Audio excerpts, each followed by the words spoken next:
And we have the game by the Duke of Edinburgh, and he was playing with the black pieces, and he was playing the French. Very nice. And now we have the French exchange variation, knight c3. And here bishop b4, and you write, I encountered an exchange variation for first time. Knight f6 comes to mind, but somehow I like the idea of pinning the knight on c3. Yes, that's possible, but it's actually funny because here in this position, after knight c3, bishop b4, e takes d4, e takes d5 is considered to be a slightly better exchange variation than a normal exchange variation. So this is already telling you that while of course bishop b4 at this point is possible, there are even better moves available. I mean, it doesn't really make a huge difference, but in general, bishop b4, the bishop is best placed on d6 in these lines. And obviously you can't play bishop d6 right now because the d5 pawn is hanging. So what is a very common move here is to just go c6. And now it turns out this knight on c3 is kind of misplaced. It doesn't really have a future route to go to, and it is blocking the c pawn as well. So it is kind of just putting the knight in its place by playing c6 and then going bishop d6 next, and maybe even developing the knight to e7. And here actually it might be interesting to stop bishop f4 by white by going queen c7, because this is very common. White wants to exchange the light squared, the dark squared bishops, and black wants to do the same thing. So black wants to go knight e7, bishop f5 himself. Of course, this whole variation is not too exciting, but still you can create something, and there's enough potential here.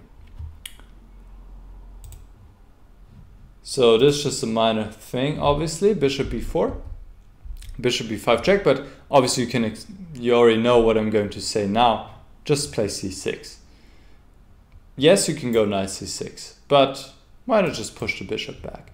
This pawn move is helping you, defending a pawn on d5, and after bishop d3, well, now just develop natural knight f6, and you can still come back to d6 maybe later on if it's necessary, because you don't want to take on c3. Always keep your bishop, right?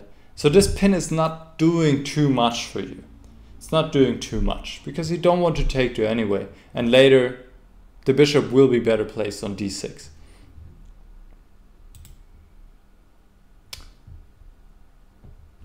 Alright, knight c6, bishop f4, knight f6, knight f3, and now knight e4.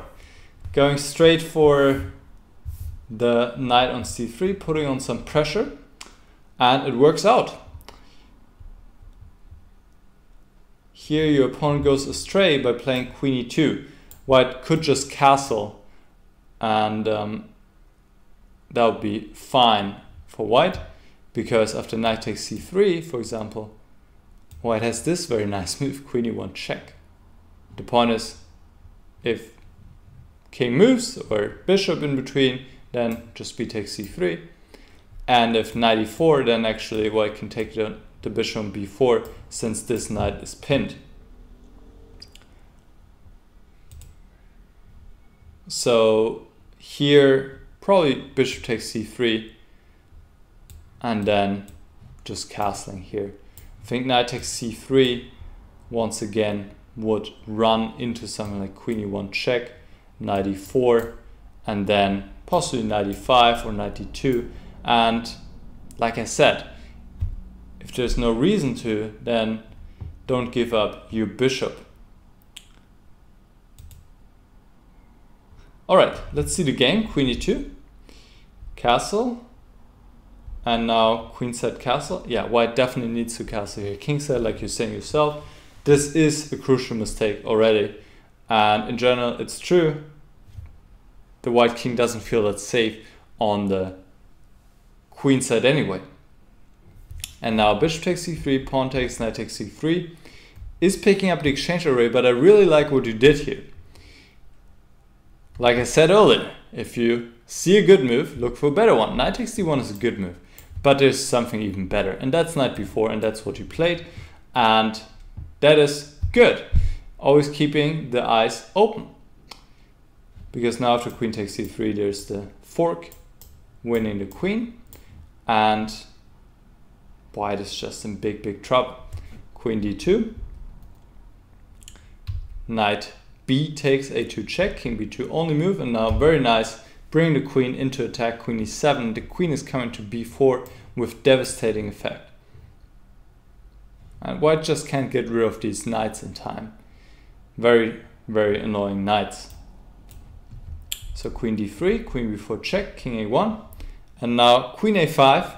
And that move I found a little bit odd, and then I read your comment about it, and you said that you want to go queen a3, but you thought that white could still go bishop c1. But then afterwards you notice, well, you can just take and it's checkmate, right? So that happens to us sometimes, this kind of chess blindness. Of course, in this case, it didn't really matter because queen a5 wins as well as queen a3. But in other situations, it matters. So what can you do against it? Not much I can advise really besides solving exercises and really train this visualization. That's the only thing you can do, and really getting it into your head how the pieces move and what squares they cover. So that's all I can say about that. Alright, queen a5 is also threatening a deadly discovered check. Queen e3. And now you take on b5, that wins with the knight. Also another option was to go knight c1 check.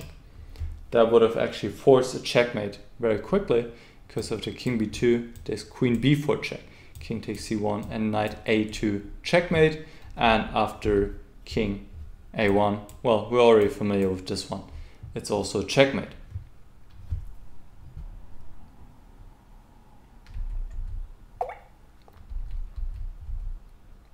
So that comes back to, I guess, just checking your different moves, counter moves, checking all the checks. And yes, knight b4 would be another move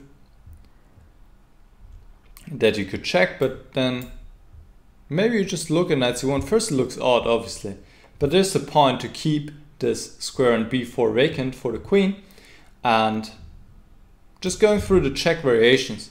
Of course, it also depends how much time you have. If this is a blitz game and you don't have that much time left, then knight takes b5, of course, is completely fine. Like I said earlier with the other game, it doesn't matter if it's +3 or +8 or +15 as long as it's winning. In the end, just mess about the result, right? So that's just a side note here. It might matter in other situations, obviously, if you play one move or over the other. Here it doesn't. Alright, so you're already a piece up, still continuing attack. Queen e7. And now knight b4 check. And here your opponent resigned because the queen will come in and deliver checkmate on c2. Yeah, so that was quite a good game by you, I would say. Not much I could criticize, obviously, as out of the opening you were able to gather a huge advantage already. Just minor things I pointed out in the opening with where the pieces belong, usually bishop on d6, pawn to c6, if white plays with knight c3, because that really takes this knight out of the game. And besides that, I like the attack. Also, like I said, really like this knight b4 move, not taking the exchange. What most players would have done, they see, oh, I can win an exchange, go for it, right? But still keeping an open eye for alternatives, so that's awesome. All right, thanks for sending it in. Hope that analysis was somewhat helpful, even though there was not too much I could go into, but still I hope it was helpful. All right, we have one more game, my friends, before I'll check the chat again. And Kevin is pointing out that knight b4 was also working. Yes, maybe a little bit more complicated still.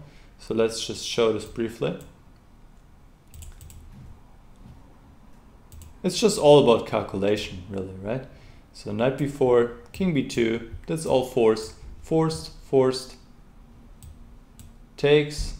But here, yeah, no, this is not checkmate, because after a5, the king can still go to a3, and suddenly black is down 2 pieces. So yeah, that doesn't seem quite to work. And probably this is what the Duke looked at, and he wasn't sure about this line. And maybe just didn't look at knight c1 check. I could imagine that. Because knight c1 looks odd, right? Knight b4 is more natural. But we want to check all the candidate moves. And checks are always candidate moves. Always. Because your opponent has to react to them.